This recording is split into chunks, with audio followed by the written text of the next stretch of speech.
Las lecturas de este domingo, sobre todo Amós, primera lectura, y la parábola de Lucas de Lázaro son lecturas muy fuertes y muy duras a nuestros oídos. No son lecturas fáciles de digerir y son duras al oído porque son lecturas que nos retan enormemente a que nosotros nos tengamos que mirar bien por dentro, hacernos preguntas muy importantes, evaluarnos por dentro. Preguntas como ¿qué estilo de vida es el que yo he asumido? ¿Cómo decido gastar no solamente mi dinero, cómo decido gastar también mi tiempo, mis energías, las relaciones de amistad que voy tejiendo en el camino? ¿Cómo voy yo decidiendo construir mi vida? Y lo hacemos con una gran pregunta. En ese caminar, ¿de qué tipo de vida tú y yo asumimos? Hoy la lectura nos hace otra gran pregunta. ¿Cómo tratamos al pobre? ¿Y cuánto decido yo acercarme o cuánto decido yo distanciarme del mundo de los pobres? Eso lo hacemos a la luz de las palabras de Dios, de la parábola de Cristo, de la lectura del profeta Amós. Y hay que comenzar diciendo, ¿cuál es el deseo de Dios por ti y por mí? El deseo de Dios por todos nosotros es uno hermoso: que seamos libres. Que seamos libres, que nos permita esa libertad interior, poder amar, poder entregarnos, poder ser la persona que Dios quiere que tú y yo seamos. Esa libertad viene en el momento en que tú y yo podemos reconocer, por difícil que sea y humillante que sea, reconocer unas palabras de San Ignacio de Loyola, cuáles son nuestros enganches desordenados, cuáles son los attachments desordenados. Es una palabra que Ignacio utiliza en el crecimiento espiritual. Básicamente, todo aquello que me impide a ti y a mí a ser más bondadoso, más misericordioso, amar más como ama Dios, aquello que te impide a ti y a mí ser la persona que Dios soñó que fuéramos, Ignacio lo llama amarres desordenados. Algo nos tiene controlado por dentro. Vamos entonces a mirar los textos de Amós y de la parábola de Jesús sobre Lázaro y el hombre rico en Lucas. Y van mano a mano los dos textos. Y uno lo mira con detalle, ¿no? Amós, tanto como Jesús, hace una denuncia que es un pecado que deshumaniza no a Lázaro pobre, sino que deshumaniza ese pecado a este hombre que no tiene nombre. En la parábola no tiene nombre el Señor que comía de una forma exagerada todos los días, que se vestía de púrpura, la tela más cara en la época de Jesús. Esa persona es la persona realmente deshumanizada. Y en el profeta Amós, los deshumanizados no son los pobres ignorados, sino ese grupo social al que Amós denuncia de una vida de excesos, y lo describe de una forma muy gráfica, ¿no? Tirados en unos sofás de marfil con unos enormes cojines donde comían todos los días el ternero más gordo y donde se perfumaban con aceite los más caros, pero ignoraban al pobre. Esas personas son las deshumanizadas en la historia. ¿Qué es lo que los deshumaniza? El pecado que se denuncia hoy en la parábola y en Amós es el pecado de la indiferencia. Una palabra enorme y es un pecado muy serio.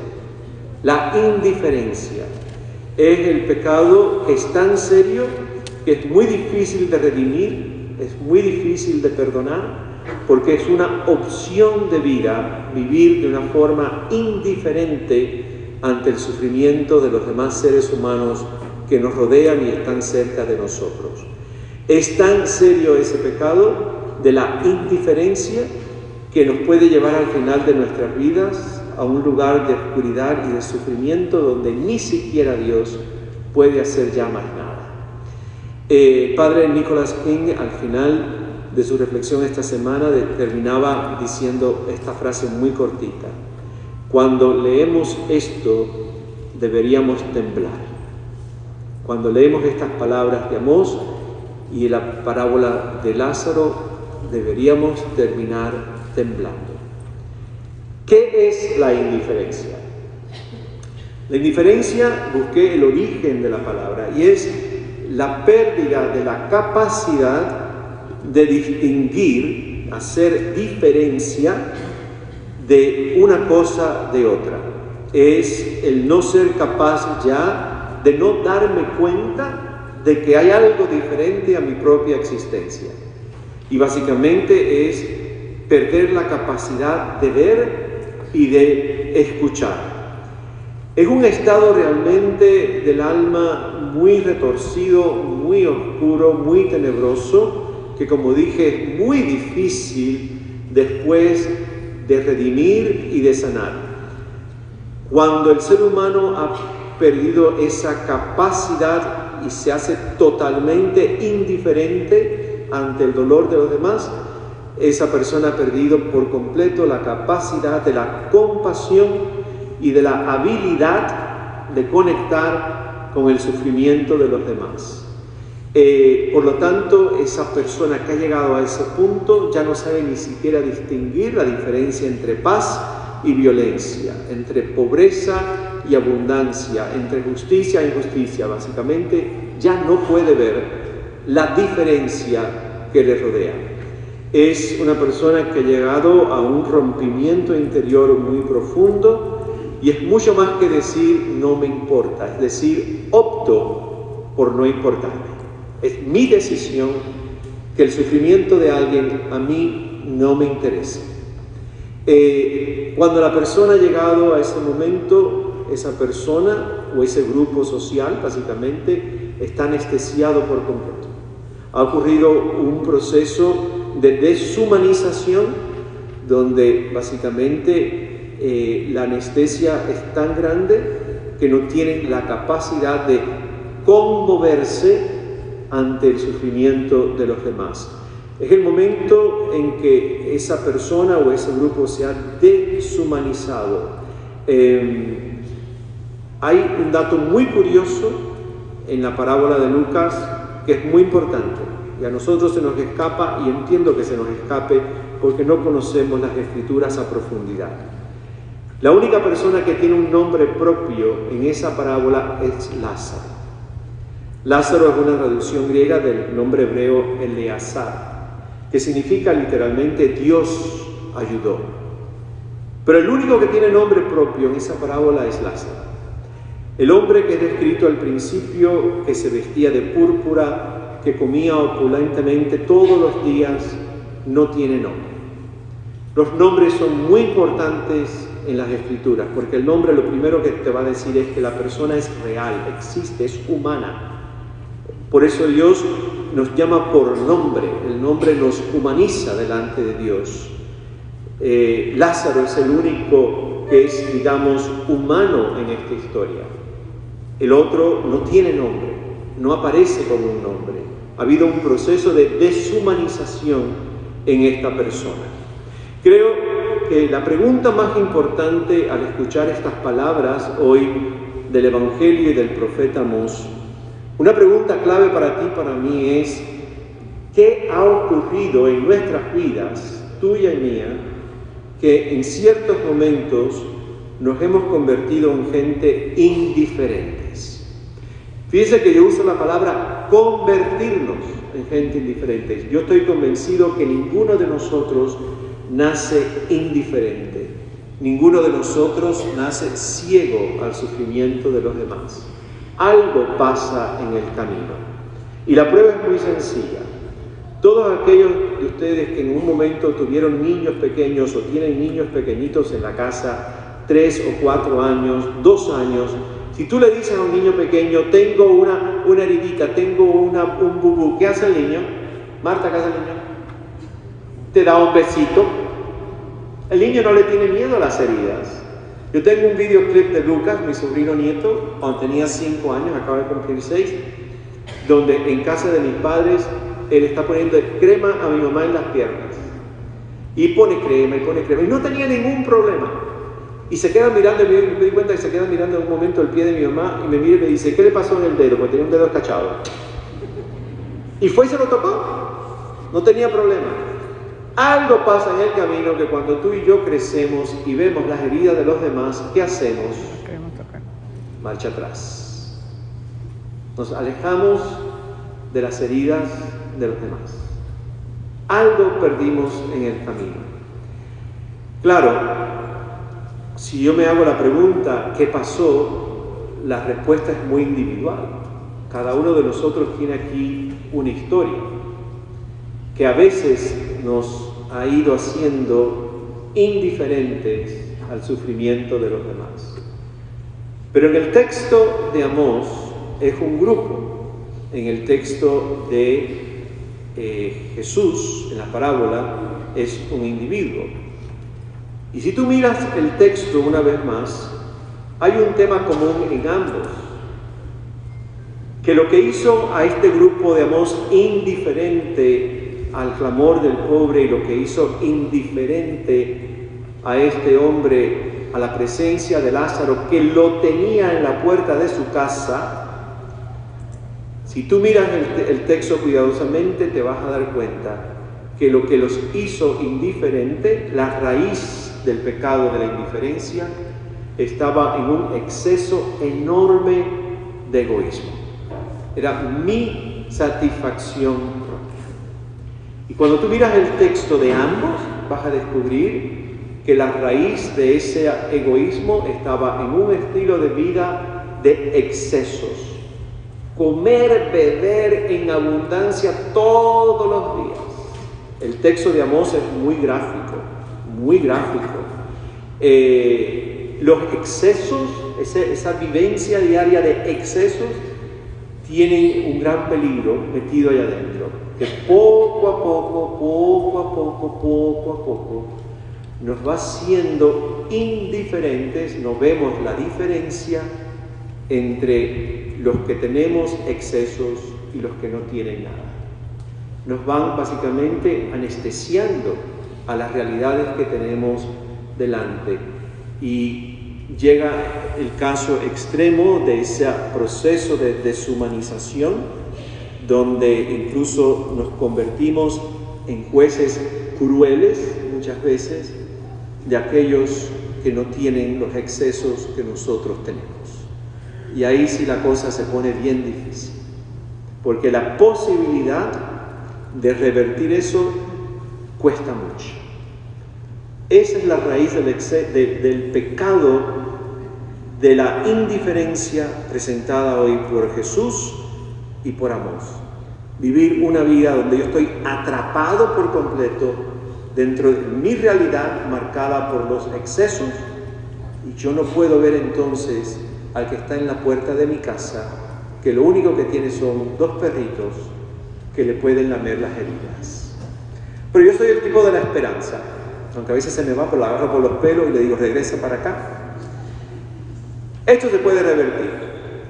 Hay forma de poder revertir esto. Todavía tenemos tiempo. El famoso abismo del que le dice Abraham al Señor de los excesos, donde dice, ni para aquí ni para allá, ya esto no tiene remedio, todavía tú y yo no estamos ahí. Esto todavía tenemos remedio.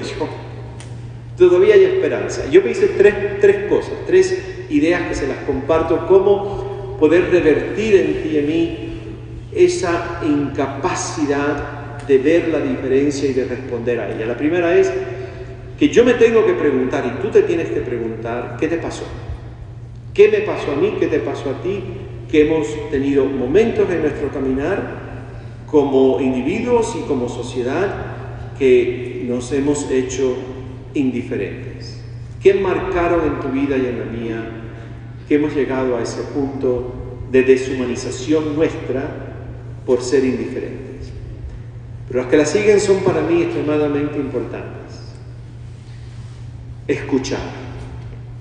La capacidad de sentarnos con alguien desbaratado, con un hombre y una mujer profundamente rotos, y sin juzgar y sin condenar y sin llegar a conclusiones, tengo que escuchar.